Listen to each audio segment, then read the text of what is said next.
Good morning everyone. दोस्तों, आज है जुलाई 15 2023 और हम लोग करेंगे द हिंदू न्यूज़पेपर के एनालिसिस। मेरा नाम है सितेंद्र चौधरी और आज फिर से कुछ टॉपिक्स हम यहाँ पे करने वाले हैं। वैसे तो आज मोस्टली टॉपिक रिपीटेड रहने वाले हैं, कुछ नया टॉपिक आज खास है नहीं। और वैसे सैटरडे का दिन है तो आज टेक्स्ट सेक्शन भी नहीं आता है, तो नंबर ऑफ टॉपिक्स आज ज्यादा नहीं है और जो भी है वो भी रिपीटेड से हैं। तो कौन कौन से करने वाले हैं? चंद्रयान कल फाइनली आपको मैंने बताया था 14 तारीख डिटेल जो है डेट उसके लिए फिक्स की गई थी। तो फाइनली चंद्रयान को लॉन्च कर दिया गया है। थोड़ा इसके बारे में बात करेंगे। डब्ल्यूपीआई यानी कि होलसेल प्राइस इंडेक्स के बारे में बात करेंगे। ईपी इन्फ्लेशन के रिगार्डिंग थोड़ा सा जो टॉपिक आता है, रिपीटेड सा है। फ्रेंच रेवोल्यूशन के बारे में आज बात करेंगे। ये टॉपिक आपके लिए नया हो सकता है वर्ल्ड हिस्ट्री से। तो फ्रेंच रेवोल्यूशन कैसे हुआ, उसकी स्टार्टिंग क्या थी, उसके रीजंस क्या थे और उसका इम्पैक्ट क्या हुआ। और इंडिया फ्रांस रिलेशन के बारे में बात करेंगे। दोनों टॉपिक्स जो है वो एक दूसरे से जुड़े हुए हैं। हालांकि पहला जो टॉपिक है वो वर्ल्ड हिस्ट्री से और दूसरा जो टॉपिक है वो हमारा इंटरनेशनल रिलेशनशिप से आता है। तो आज हम लोग इसके बारे में डिटेल में डिस्कशन करेंगे। एक छोटा सा टॉपिक है एनडीआरएफ के बारे में, यानी कि नेशनल डिजास्टर जो रिस्पांस फोर्स है। दिल्ली में जो फ्लड की सिचुएशन बनी है, उसके बारे में थोड़ा सा आर्टिकल आएगा। उसके अलावा एक छोटा सा आर्टिकल है एससीओ के बारे में और उसके रिगार्डिंग जो इश्यूज हैं, क्योंकि शंघाई कॉरपोरेशन ऑर्गेनाइजेशन की अभी एक मीटिंग की गई थी, लेकिन वो मीटिंग जो है वो फिजिकल नहीं थी। वो मीटिंग सॉरी, वर्चुअल मीटिंग थी। तो कई दिन से तबीयत खराब है, तो थोड़ा सा कोप अप करें आप मेरे साथ। लेकिन जो बच्चे करंट अफेयर प्रिपेयर करना चाहते हैं, you know very well UPSC के लिए करंट अफेयर कितना इंपॉर्टेंट होता है। 2 साल का करंट अफेयर कम से कम आपको करना पड़ेगा। वो 6 महीने साल भर का भी वो गेम यूपीएससी ने खत्म कर दिया है। तो हर वीक सैटरडे को हमारी क्लासेस होती हैं। आज सैटरडे है तो क्लास होगी, जिसमें हम लोग पूरे वीक का करंट अफेयर कवर करते हैं प्रीलिम्स और मेंस के पर्सपेक्टिव से।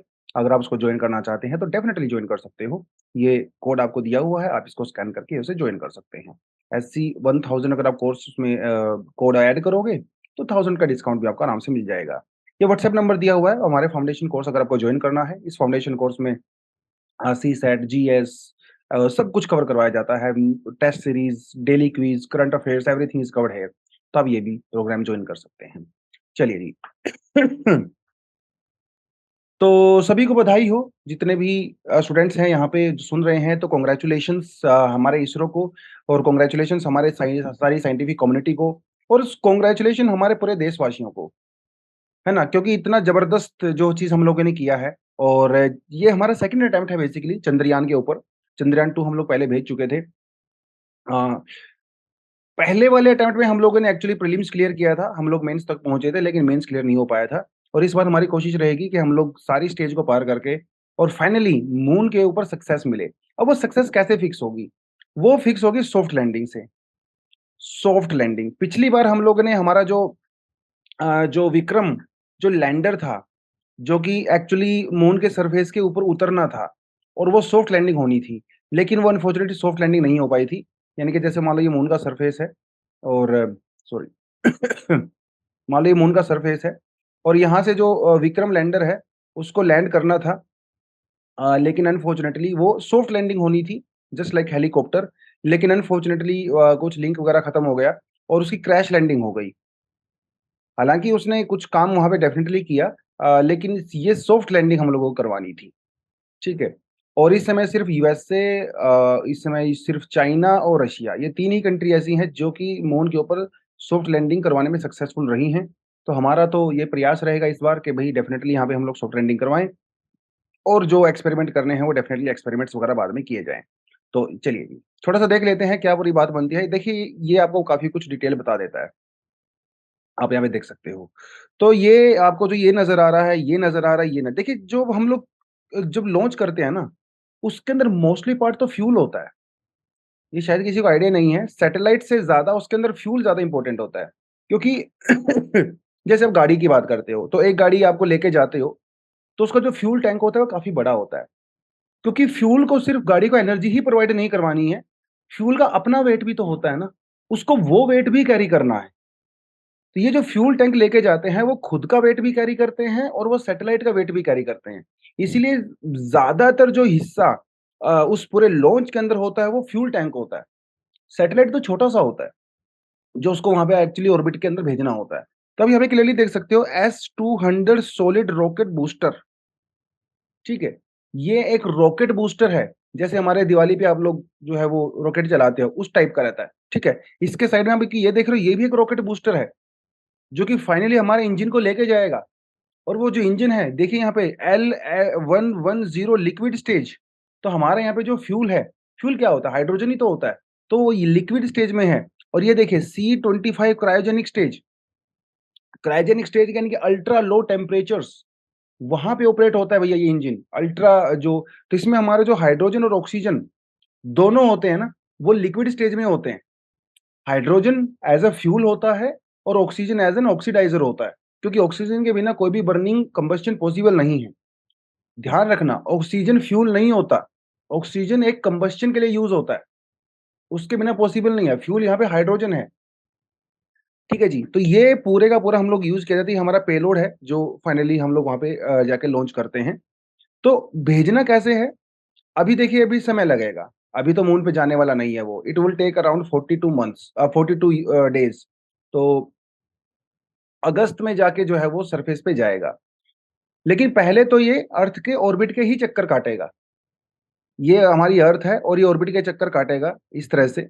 चक्कर काटने के बाद वो स्लिंग स्लोट के जैसे फिर वो आगे जाएगा। स्लिंग स्लोट समझते हो ना? बचपन में हम लोग, एक रस्सी होती थी, उस रस्सी के एक साइड में एक पत्थर बांध के ऐसे घुमाया करते थे, फिर उसको ऐसे छोड़ दिया करते थे। ये कुछ कुछ वैसा ही है, स्लिंग शॉट के जैसा ही है। तो पहले अर्थ के ऑर्बिट के चारों तरफ चक्कर काटेगा अपना ये चंद्रयान, और फिर स्लिंग शॉट के जैसे ये ऐसे फ्री हो जाएगा। तो फ्री होने के बाद ये मून की तरफ जाएगा, और फिर ये मून की ग्रेविटेशनल फील्ड के अंदर एंट्री करेगा, और फिर ये मून के चारों तरफ चक्कर काटेगा।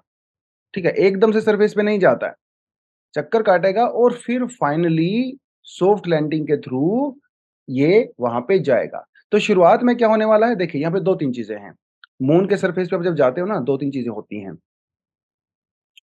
एक होती है ऑर्बिटर, जैसे हमारा मून है, ठीक है।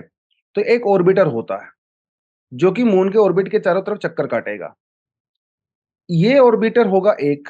दूसरी बात, एक होगा लैंडर जो कि मून के सरफेस के ऊपर सॉफ्ट लैंडिंग करेगा। और एक होता है रोवर। तीन चीजें होती हैं। रोवर क्या करता है? एक व्हीकल जैसा होता है, एक ऑटो जैसा, जो इलेक्ट्रिक रिक्शा होती है ना, उसके टाइप का होता है। ये रोवर मून के सरफेस पे घूमेगा फिरेगा, उसकी जो रॉक्स वगैरह है, सोइल है, उसको कलेक्ट करेगा, जो केमिकल्स वगैरह उसके अंदर फाइंड आउट करेगा, और कुछ एक्सपेरिमेंट करेगा, और उसकी जो भी फाइंडिंग होगी वो वापस ऑर्बिटर को देगा, और ऑर्बिटर फिर हमारे यहाँ पे ग्राउंड स्टेशन से कनेक्टेड होते हैं। तो तीन चीजें होती हैं, एक होता है जी ऑर्बिटर, एक होता है लैंडर, और एक होता है रोवर। तीन चीजें होती हैं। चंद्रयान 2 के अंदर जो ऑर्बिटर था हमारा, वो काफी स्ट्रांग था, और उस ऑर्बिटर के अंदर काफी ज्यादा साइंटिफिक इंस्ट्रूमेंट हम लोगों ने लगा रखे थे एक्सपेरिमेंट पर्पज के लिए। लेकिन चंद्रयान 3 में ऑर्बिटर के अंदर साइंटिफिक इंस्ट्रूमेंट नहीं है, चंद्रयान 2 के जैसे। और इसीलिए चंद्रयान जो 3 है उसका खर्चा भी कम हुआ है। चंद्रयान 2 पे हम लोगों ने 950 करोड़ के आसपास खर्चा किया था। चंद्रयान 3 में हम लोग सिर्फ 600 करोड़ ही खर्चा कर रहे हैं। तो चंद्रयान 3 में हमारा मेन पर्पस केमिकल रिएक्शंस को स्टडी करना नहीं है, हमारा मेन पर्पस सॉफ्ट लैंडिंग है। चंद्रयान 2 में हमारा पर्पस सॉफ्ट लैंडिंग भी था और केमिकल एक्सपेरिमेंट्स करना भी था, लेकिन यहाँ पे थोड़ा सा पर्पस हमारा चेंज हुआ है। तो पहले हम लोग सॉफ्ट लैंडिंग करवाना चाहते हैं।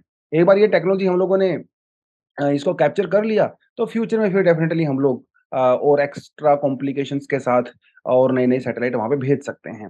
राइट। तो ये थोड़ा सा आप यहाँ पे देखोगे तो ये जैसे रोवर है, इन्होंने यहाँ पे रोवर को दिखाया। इस रोवर का जो वेट है वो सिर्फ 25 kg होता है, और 50 वोट की पावर इसके अंदर होती है। ठीक है, ये देखिए आपके जो मैंने आपको बताया ना, ई रिक्शा जैसा होता है, तो इस तरह का दिखता है वो रोवर। इसके ऊपर एक सोलर टाइप का पैनल होता है, जिससे उसका एनर्जी जो है कंटिन्यूअसली मिलती रहती है। ठीक है, और ये देखिए लैंडर होता है जो कि एक्चुअली लैंड करता है वहां पे, जो सॉफ्ट लैंडिंग का हमारा यहाँ पे आइडिया है। ये जो है 1749 kg का होता है, क्योंकि इस लैंडर के अंदर ही रोवर होता है। लैंडर से फिर बाद में रोवर निकलता है सेपरेटली, उसके अंदर फिक्स होता है वो। इस तरह से चीजें काम करती हैं। राइट। उसके अलावा आप देखिए यहाँ पे, Chandrayaan 3 will be follow the same trajectory as the predecessor. Chandrayaan 2 के जैसे ही वो भी काम करेगा। सेम ट्रेजेक्टरी है, अर्थ के चारों तरफ चक्कर काटेगा, फिर लॉन्च होगा, फिर मून के ऑर्बिट में जाएगा। सेम ट्रेजेक्टरी, कुछ भी इसमें चेंज नहीं है। अम, उसके अलावा 100 × 100 किलोमीटर सर्कुलर ऑर्बिट। फाइनली जो मून के जब वो ग्रेविटेशनल फील्ड में जाएगा, तो मून का जो ऑर्बिट है वहां पे जाके वो सेट हो जाएगा, और 100 × 100 किलोमीटर का जो ऑर्बिट है मून का, उसके चारों तरफ वो चक्कर काटेगा, हमारा जो ऑर्बिटर है। फिर ऑर्बिटर से जो है लैंडर अलग हो जाएगा, सॉफ्ट लैंडिंग करेगा, और उस लैंडर से फिर रोवर निकल के सरफेस के ऊपर आराम से घूम सकता है। तो ये थोड़ा प्रोसीजर यहाँ पे बनता है, थोड़ा सा आपको इस चीज का आइडिया होना चाहिए। लेकिन ये न्यूज़ में इतना ज़्यादा इसलिए है क्योंकि अगर देखो इसको लॉन्च किया जा रहा है किसके द्वारा? एलवीएम के द्वारा।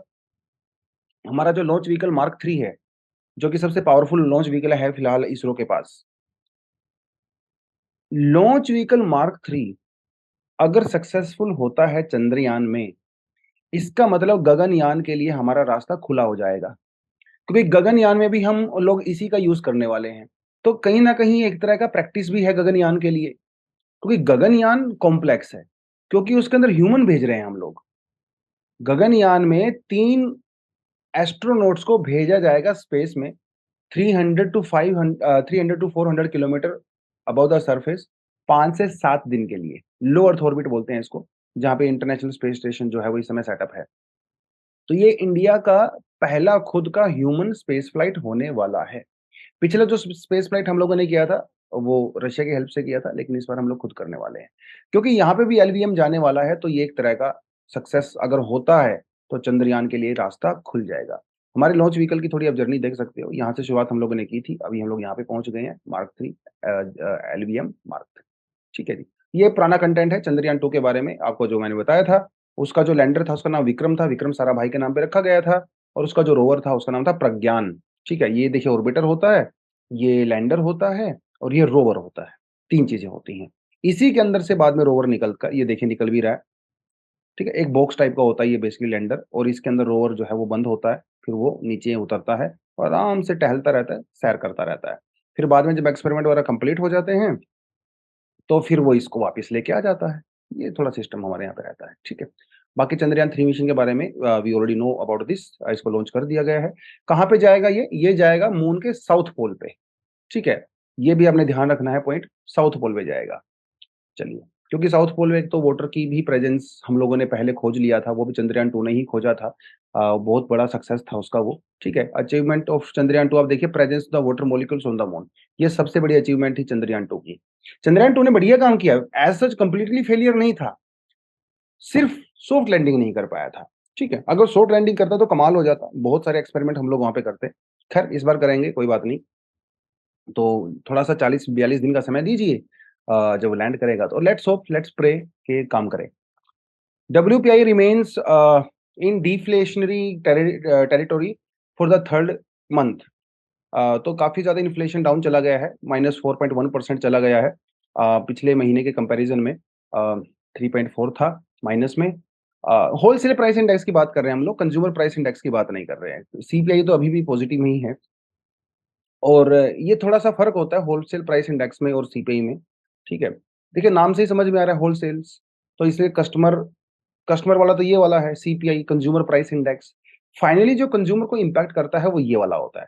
डब्ल्यूपीआई यूजुअली जो प्रोड्यूसर्स प्राइस इंडेक्स भी इसको बोलते हैं या फिर आप इसको होलसेलर प्राइस इंडेक्स बोल सकते हो, जो मैन्युफैक्चरर्स होते हैं, उनका बोल सकते हो, ठीक है? तो वो आइटम्स जो हैं थोड़े-से इस समय डाउन चले गए हैं।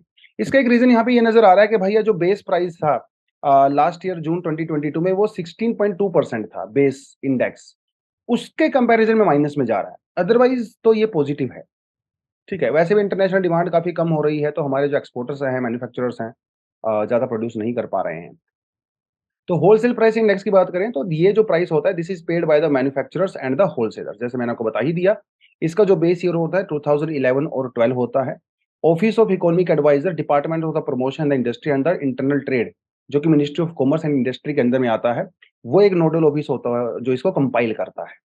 डब्ल्यूपीआई मंथली बेसिस पे किया जाता है और ये पिछले साल के जैसे इस साल का जून है, तो इस जून को कंपेयर किया जाता है लास्ट ईयर के जून से कि भैया कितना परसेंटेज इंक्रीज़ हुआ, कितना परसेंट डिक्रीज़ हुआ।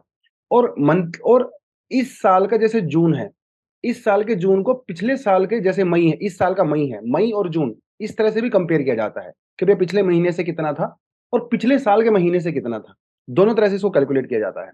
2014 से पहले डब्ल्यूपीआई को ही इंडिया में मेजर इन्फ्लेशन का जो है इंडेक्स माना जाता था, लेकिन 2014 में हम लोगों ने इसको सीपीआई में कन्वर्ट कर दिया। क्योंकि सीपीआई के अंदर ज़्यादा कंज्यूमर ओरिएंटेड आइटम्स होते हैं। डब्ल्यूपीआई के अंदर ज़्यादातर मैन्युफैक्चरर जो है वो वाले आइटम्स होते हैं। तो ये ज़्यादा बढ़िया है, तो हम लोगों ने इस पे स्विच किया 2014 में। इसके बेसिकली 3 कंपोनेंट होते हैं होलसेल प्राइस इंडेक्स के, आप यहाँ पे देख सकते हो। 3 primary articles, fuel and power and the manufactured goods. इसका अलग-अलग वेटेज होता है आउट ऑफ 100 ये अगर हम लोग बात करें। तो जो प्राइमरी आइटम्स हैं प्राइमरी आइटम जो है वो 22.62% कैरी करते हैं, जिसके अंदर food articles, vegetables, milk, minerals वगैरह रहता है। फ्यूल एंड पावर जो है वो 13.15% रहता है। Manufactured goods 64%। तो इससे क्लियरली समझ में आता है कि भैया जो डब्ल्यूपीआई है, इसके अंदर ज्यादा मैन्युफैक्चर्ड गुड्स होते हैं, है ना। Food product, sugar, manufacturing, textile, iron, steel, इस तरह की बड़ी बड़ी चीजें होती हैं। तो यहाँ पे एक तो सर्विस सेक्टर नहीं है, और कंज्यूमर को तो ज्यादातर सर्विस सेक्टर ही इम्पैक्ट करता है, या फूड आइटम्स इम्पैक्ट करती हैं।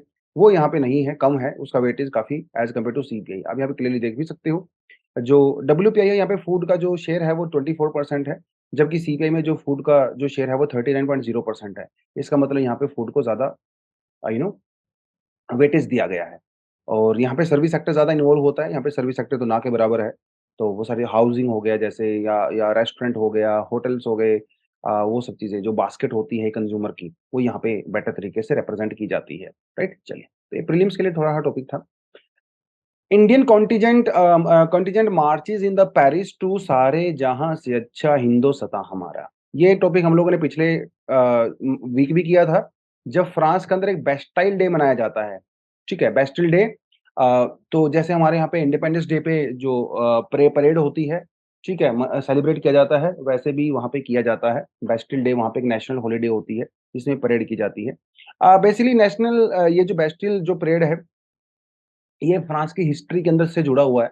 और जब फ्रेंच रेवोल्यूशन की बात करते हैं, तो इस तरह से मतलब 14 जुलाई को 1789 को आप ये कह सकते हो फ्रेंच रेवोल्यूशन की शुरुआत हुई थी। मतलब जो वहाँ पे फोर्ट के ऊपर अटैक किया गया था, बेस्टिल। बेस्टिल में बेसिकली फोर्ट एक एक जेल थी, जेल, ठीक है?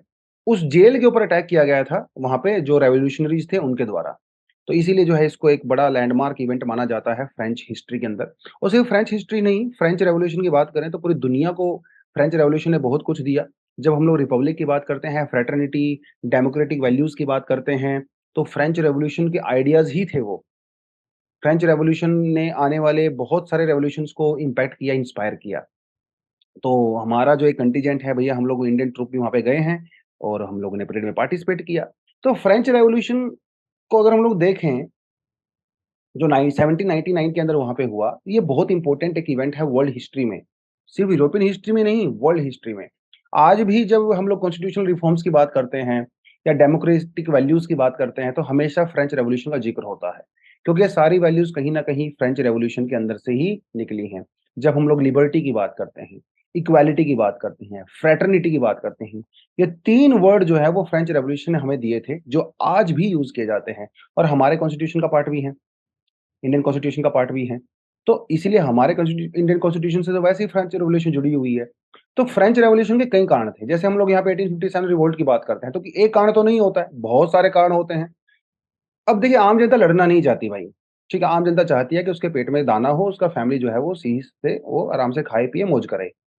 लेकिन जब बहुत हद हो जाती है ना, तब जाके एक आम आदमी सड़क के ऊपर आता है।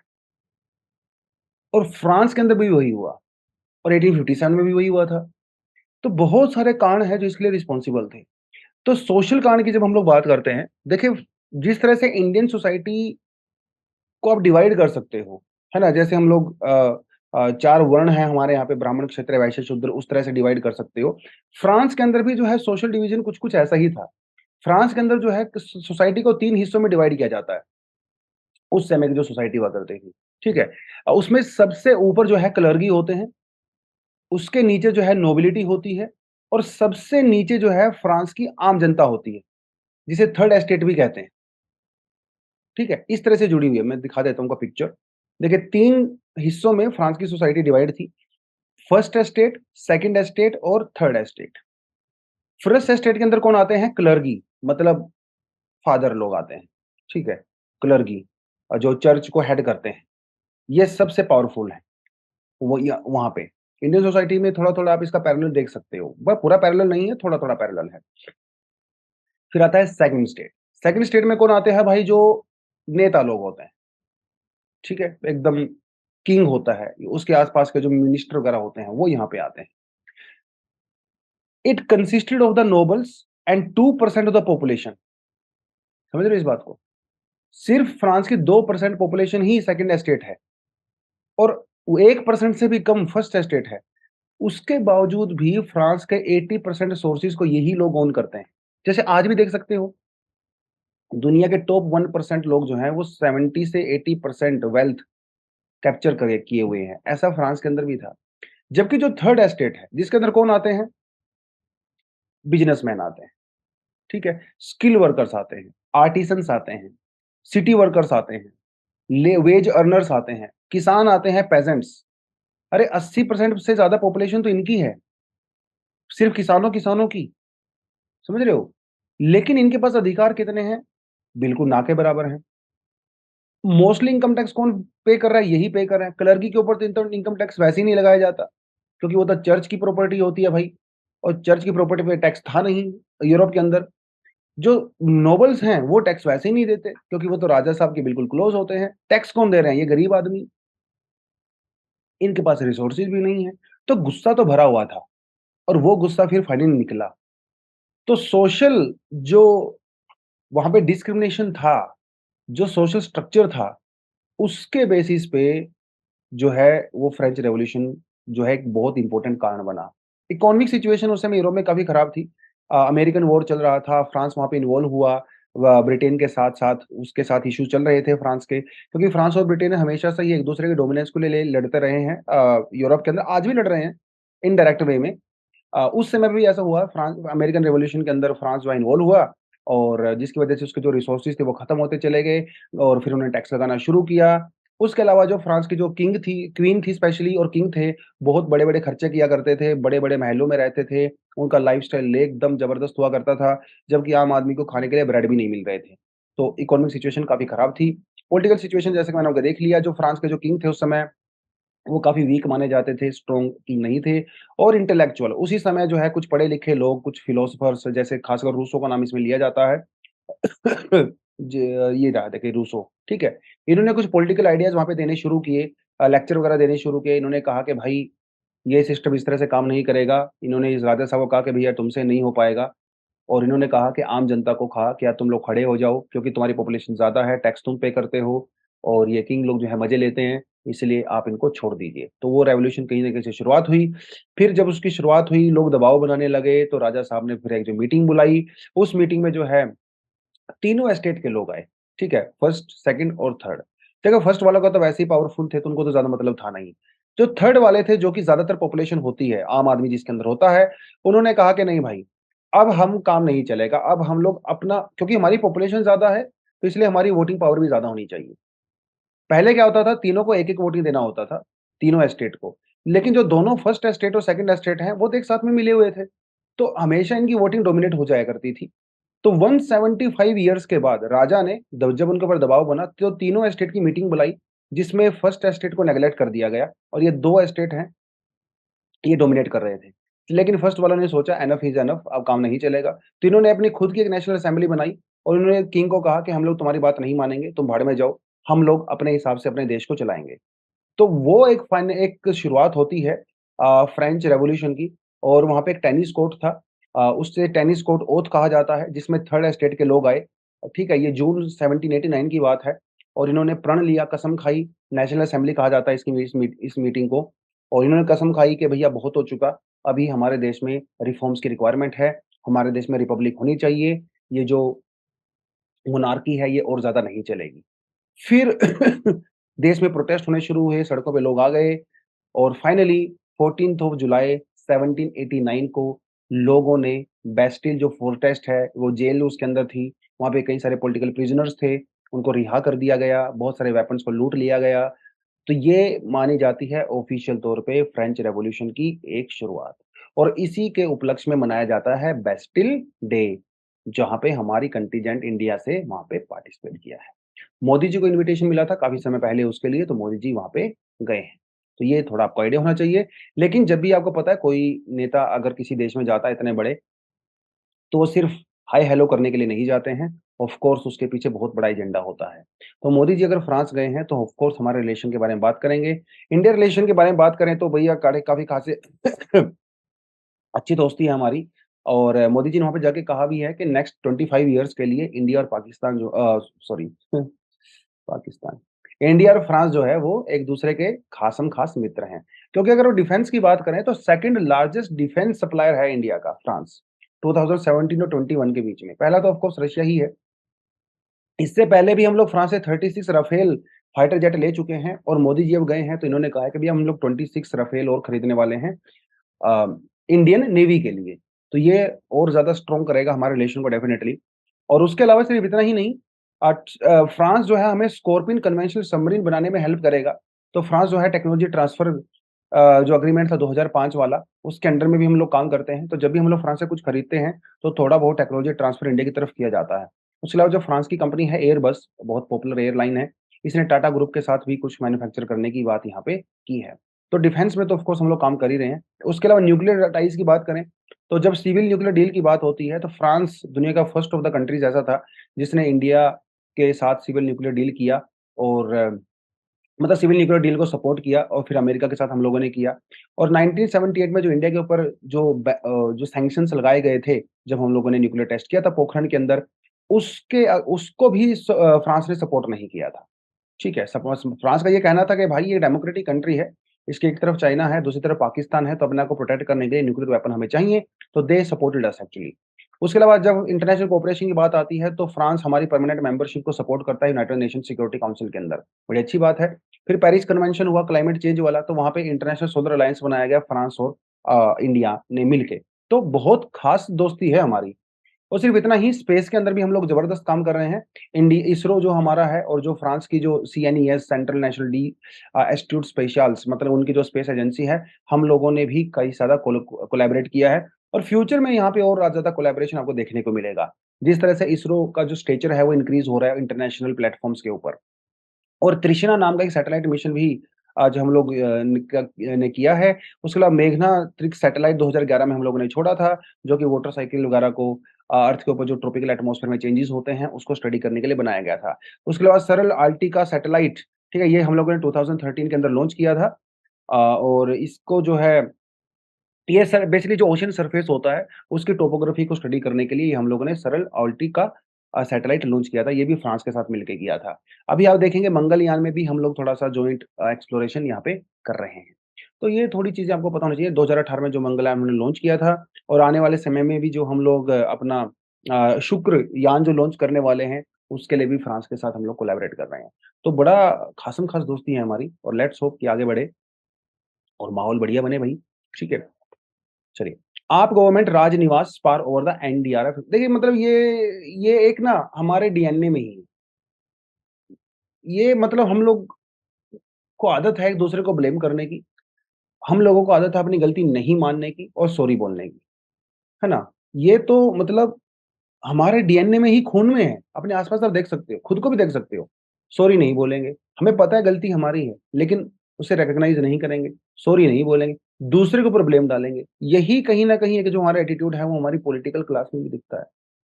दिख रहा है कि किसकी गलती है साफ-साफ, लेकिन नहीं, एक-दूसरे को गाली देंगे, एक-दूसरे को ब्लेम करेंगे। अरे भाई मिल बैठ के बात करो, सॉल्यूशन ढूँढो ना यार उस चीज़ का। इम्पैक्ट तो जनता ही हो रही है ना, तो तुम्हारी पर्सनल ईगो के चक्कर में जनता मरे जा रही है बेचारी। ये हमारे यहाँ पे समस्या है। तो एनडीआरएफ के रिस्पॉन्स को क्वेश्चन किया जा रहा है, ठीक है? दिल्ली की सरकार के द्वारा। तो कौन किसकी गलती है उस पे हम लोग डेफिनिटली नहीं जाएँगे, तो हमारा काम भी नहीं है। हमारा काम है एनडीआरएफ के बारे में बात करना। National disaster response force.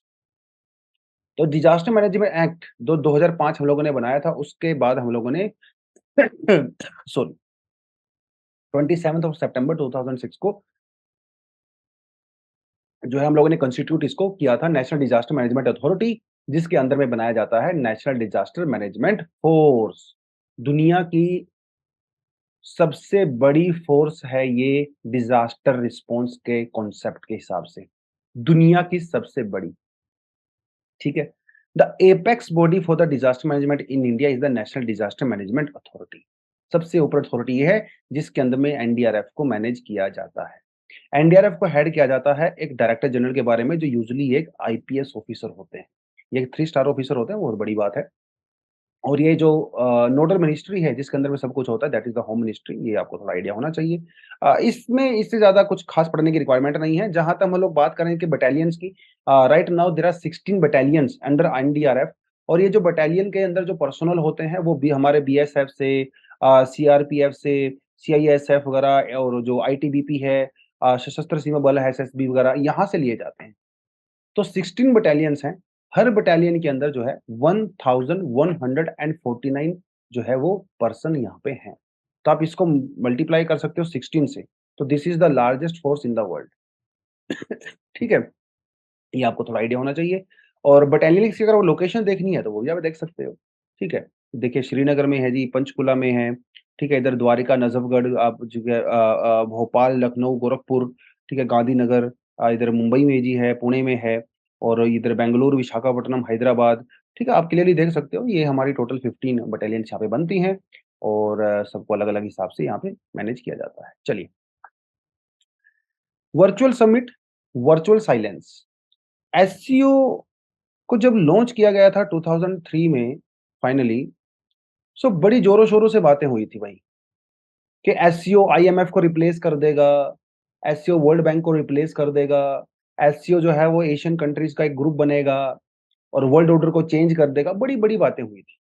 और एक्चुअली इंडिया भी इसको सपोर्ट कर रहा था। फाइनली 2017 में हम लोग इसके परमानेंट मेंबर बने, बड़ी खुशी-खुशी से मेंबर बने कि अब कुछ बढ़िया होगा, वेस्टर्न पावर्स को हम लोग चैलेंज कर सकते हैं। बट जिस तरह से एससीओ के अंदर चीज़ें खराब हो रही हैं, इंडिया एससीओ को लेके अब उतना ज़्यादा उम्मीद नहीं रखता है। जिसका एक साफ-साफ नज़र आता है इस बार की एससीओ की मीटिंग में। एससीओ में इस बार जो है प्रेज़िडेंट वो इंडिया है, हेड कर रहे हैं हम लोग एससीओ को। लेकिन ये मीटिंग वर्चुअली हुई, फिज़िकल मीटिंग नहीं हुई। ज़ूम ऐप वगैरह के ऊपर हम लोगों ने मीटिंग किया। हमारे जो फॉरेन सेक्रेटरी हैं विनय कुमार जी, जब उनसे पूछा गया कि साहब ये वर्चुअली क्यों हुआ? उन्होंने इसका कोई भी कारण नहीं बताया कि क्यों वर्चुअल हुआ है। ये इसका सीधा-सीधा सा रीज़न ये है कि ये जो नेता लोग हैं वो फिज़िकली मिलना ही नहीं चाहते एक-दूसरे से। अगर कोई जेन्युइन रीज़न होता तो बता देते। तो जब चीज़ें वर्चुअली हेल्ड होने लगती हैं इसका मतलब उसकी उतनी ज़्यादा इम्पोर्टेंस नहीं है। कहीं न कहीं ये यहाँ पे एक साफ-साफ नज़र आता है। तो having virtual summit indicates that India is moving away from the approaches which led it to become the SCO full member in 2007। जिस खुशी-खुशी से 2017 में हम लोग फुल मेंबर बने थे, शायद हम थोड़ा-सा अभी उससे दूर हट रहे हैं। रीज़न क्या है? रीज़न है चाइना। 2017-वतरा की हम लोग बात करें तो अब तो 2017 से 2023 के बीच में बहुत कुछ चेंज हो चुका है। चाइना का एटीट्यूड पूरी तरह से चेंज हो चुका है। जो ट्रेड वॉर चलता है अमेरिका और चाइना के बीच में बहुत ज़्यादा इंटेंस हो चुका है। चीज़ें बदल गई हैं, रशिया-यूक्रेन वॉर हो चुका है। बहुत इंडियन इंडो पैसिफिक के अंदर, इंडियन ओशन के अंदर चाइना बहुत अग्रेसिव हो चुका है, हिमालयन रीजन में बहुत अग्रेसिव हो चुका है। तो चाइना के जो एक्शंस हैं, खासकर 2020 में जो उसने लिए, गलवान वो जो हुआ वो सारी चीज़ें चीज़ें बदल गई। तो इंडिया का जो इंटरेस्ट है एससीओ की तरफ वो भी चेंज होता नज़र आ रहा है। और मोदी जी ने तो खास-खास क मतलब ये वर्चुअल मीटिंग ज़रूर थी, लेकिन मोदी जी ने सीधा-सीधा बोला है कि भैया जो कंट्री टेररिज्म को सपोर्ट करती हैं और उनकी जो पॉलिसी है वो टेररिज्म को सपोर्ट करती है, उसे क्रिटिसाइज़ करें, उसके खिलाफ बोलें और हम बर्दाश्त नहीं करेंगे। वो सीधा-सीधा किसको इंडिकेट कर रहे थे? पाकिस्तान को इंडिकेट कर रहे थे। एससीओ में एक सबसे बड़ा प्रोजेक्ट क्या है? वो है कनेक्टिविटी, कि जो यूरेशियन कंट्री है उनको कनेक्ट करना है, एशियन कंट्रीज़ को कनेक्ट करना है। और ये कनेक्शन किसके थ्रू हो रहा है? बीआरआई के थ्रू हो रहा है, बेल्ट एंड रोड इनिशिएटिव। क्या इंडिया इसको सपोर्ट करता है? बिल्कुल भी नहीं करता है। अरे एससीओ के सबसे बड़े इनिशिएटिव को इंडिया सपोर्ट नहीं करता, क्योंकि ये इंडिया की सोवरेनिटी की रिस्पेक्ट नहीं करता। तो बहुत सारे चैलेंजेस हैं। बेल्ट एंड रोड इनिशिएटिव सबसे बड़ा चैलेंज है। सेंट्रल एशियन कंट्रीज़ के साथ हमारा डीप कनेक्शन नहीं है।